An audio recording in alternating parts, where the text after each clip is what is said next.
High বন্ধুরা, শুভ সকাল। আবার একটা ছোট্ট ভিডিও নিয়ে চলে আসলাম দা ফ্লেভার ফাইল।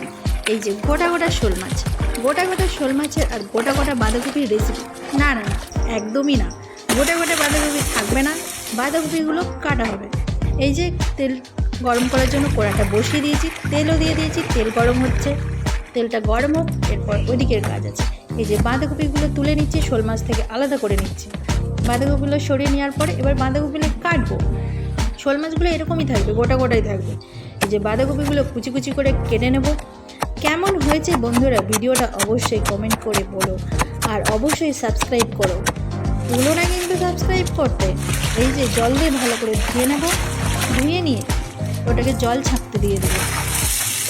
বন্ধুরা শুরু থেকে শেষ পর্যন্ত অবশ্যই ভিডিওটা দেখুন, স্ক্রিপ করে চলে যাবেন না। এই যে গাজরগুলোকে সাইড গোল গোল করে কেটে নিয়েছি, শসাগুলোকেও লম্বা লম্বা করে কেটে নিয়েছি যাতে খেতে ভালো লাগে। এই যে শসাগুলোকে আরও দুটো কেটে নিলাম।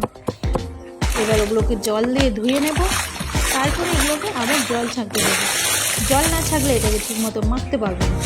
এই যে পেঁয়াজগুলোকে কুচি কুচি করে কেটে নিচ্ছি।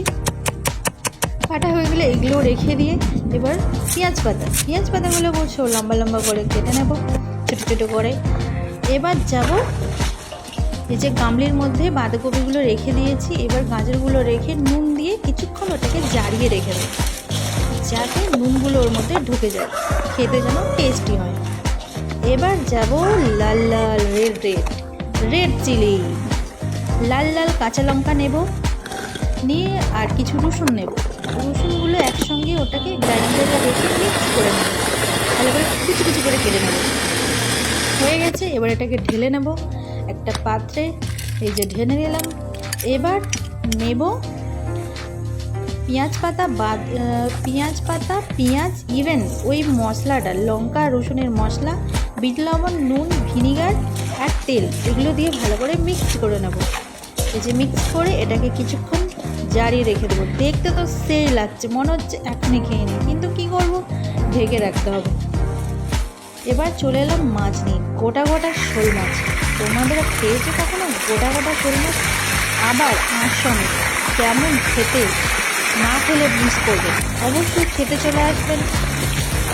এই যে ভাজা হচ্ছে, লাল লাল ভাজা হচ্ছে, প্রায় ভাজা হয়েই এসছে। এবার তুলে নেব। এই যে তেল থেকে তুলে নিলাম। এবার আমি খাওয়া শুরু করব। চলে এসো তোমরা সবাই খাওয়ার জন্য। এই যে স্টার্ট, প্রথমেই মাছের মুড়োটা দিয়ে শুরু করলাম। এই যে দেখো, যা টেস্টি লাগছে না, সেই লাগছে সেই। চলো বাই, দেখা হবে। চ্যানেলটা অবশ্যই সাবস্ক্রাইব করো। Bye bye.